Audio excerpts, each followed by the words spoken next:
Olá, seja bem-vindo ao nosso canal. Esse é o canal onde nós falamos sobre vida plena, sobre vida e abundância, o melhor de Deus para nós. Se você é novo no canal, se inscreva. Se você já gosta do nosso conteúdo, curta, compartilhe, me ajude a fazer esse canal crescer. Eu conto com você. É o dia que Deus fez para nós. As misericórdias do Senhor já se renovaram nessa manhã e nós estamos aqui prontos para viver o melhor de Deus nesse dia. Está tudo pronto, Deus já fez para nós. E hoje nós vamos nos inspirar mais um pouquinho em Êxodo, que conta uma passagem incrível. Moisés, sendo usado por Deus, tira o povo, consegue, depois de todas as pragas, de tudo que aconteceu, Moisés consegue tirar o povo hebreu da mão do faraó, né, ali dos egípcios, e eles vão rumo à terra prometida. Eles estão indo rumo à terra prometida. É interessante, está em Êxodo 14, que o Senhor falou especificamente onde eles deveriam acampar naquela noite. E Deus já sabia o que ia acontecer. Esse aqui é o grande segredo. Deus já sabia o que ia acontecer. Faraó viria, sim, Deus sabia disso. O faraó viria atrás do povo hebreu, e na frente do povo hebreu tinha o mar. E Deus sabia que eles ficariam ali numa situação humanamente impossível de ter solução. Deus sabia disso e falou isso com Moisés, e Moisés levou o povo.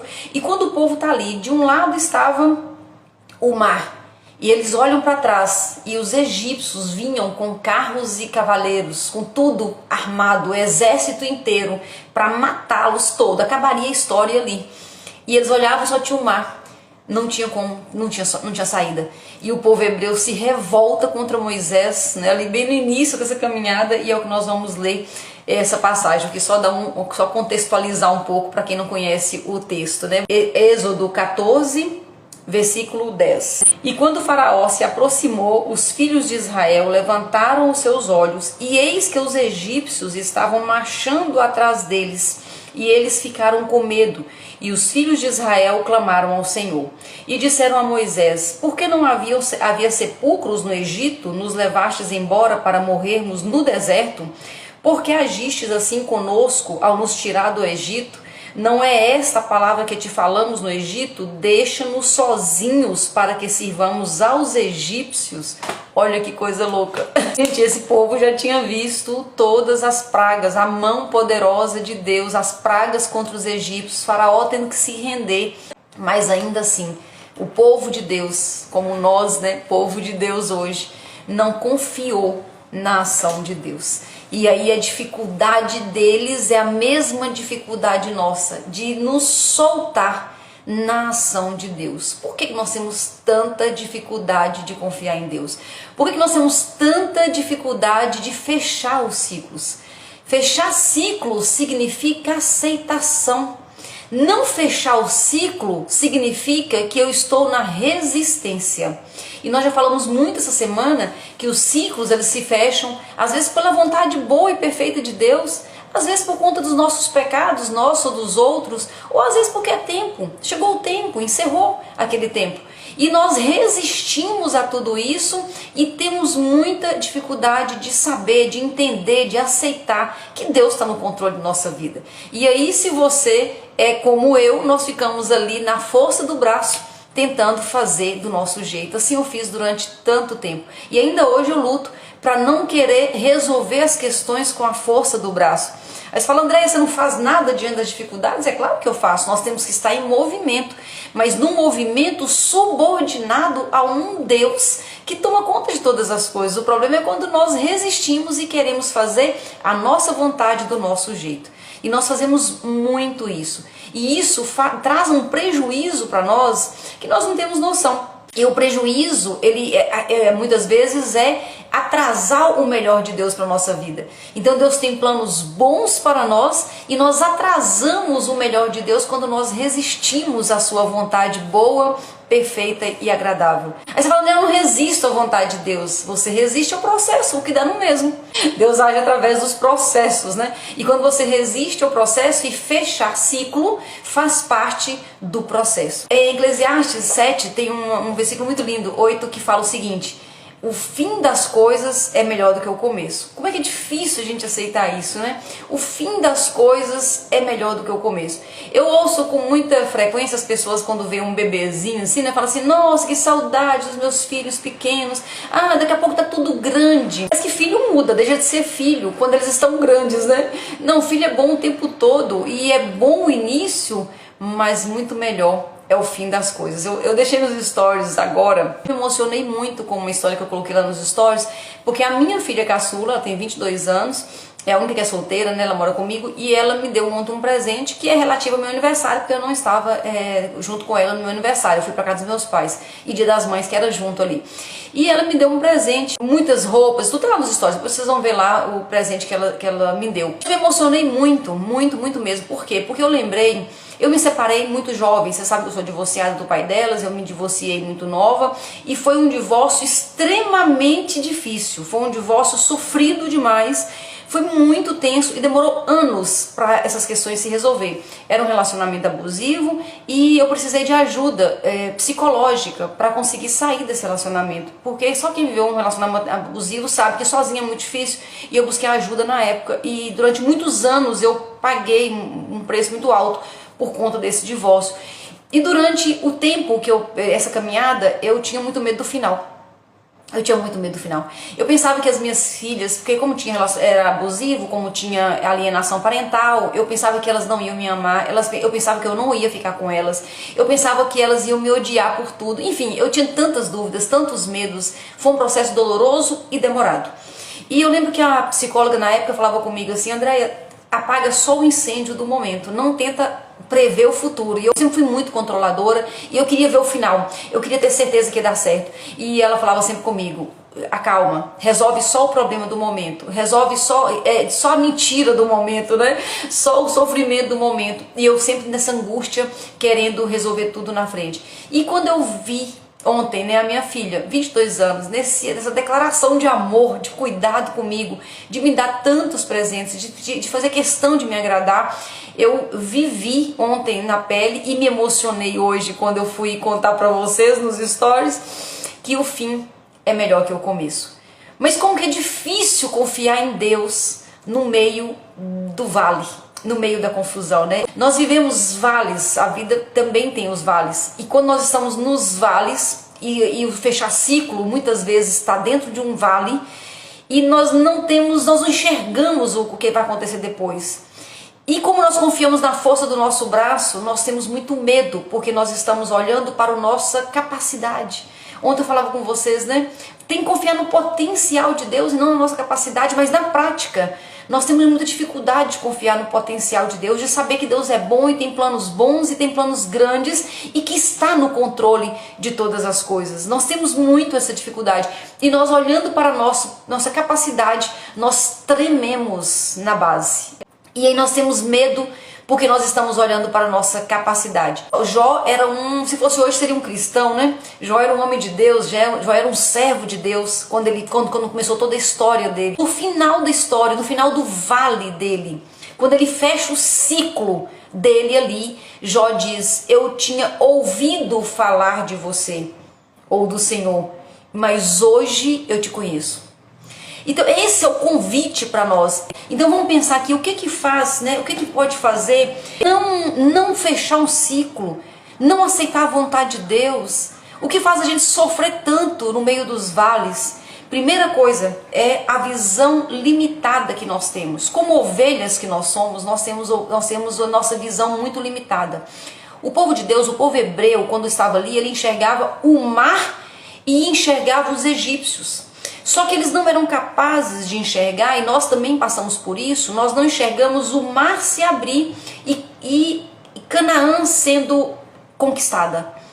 Então o projeto de Deus, se você olhar o projeto completo de Deus, para a vida dos hebreus, mas também para a minha vida e para a sua, é tirar da escravidão, caminhar o deserto, atravessar o mar faz parte do deserto e chegar em Canaã, que é a terra prometida. Isso é para mim e para você em todas as nossas realidades. Nos tira da escravidão, atravessa conosco o mar e o deserto e nos leva para o melhor dele, que é Canaã. Mas nós não conseguimos enxergar, assim como o povo hebreu. Nós olhamos, de um lado está o mar, Do outro lado, atrás, estão os egípcios. E nós não temos chance. Então a nossa visão é uma visão limitada. Se nós não colocarmos na nossa vida, na realidade mesmo, não só em discursos, né? Não só em discursos, mas na nossa fé, na nossa certeza, se nós não colocarmos a visão de Deus, é impossível nós vivermos de forma em paz, tranquila, confiante e caminhando rumo ao propósito de Deus. É impossível. E aí o que nós fazemos? Nós agarramos aos ciclos. É uma segurança que nós temos. Nós agarramos a isso e fala, eu quero que continue exatamente assim. Eu quero que continue assim. Eu não quero avançar, eu não quero terminar isso, eu não quero fechar isso, eu não quero encerrar essa história. Eu quero continuar como está. E muitas vezes o continuar como está é ruim. É ruim, é triste, é doente. Ou então já foi, não é mais, não tem sentido mais. Mas eu insisto em fechar e ficar com o ciclo. Eu não quero sair do ciclo, porque eu não estou enxergando. Eu não estou enxergando. Moisés enxergou porque confiou em Deus. O povo hebreu não enxergou e sofreu e se descabelou na frente do problema. Mas algum tempo depois, algumas horas depois, como Moisés falou, o povo que vocês veem, os egípcios que vocês veem, vocês nunca mais verão novamente. Por quê? Porque todo mundo morreu.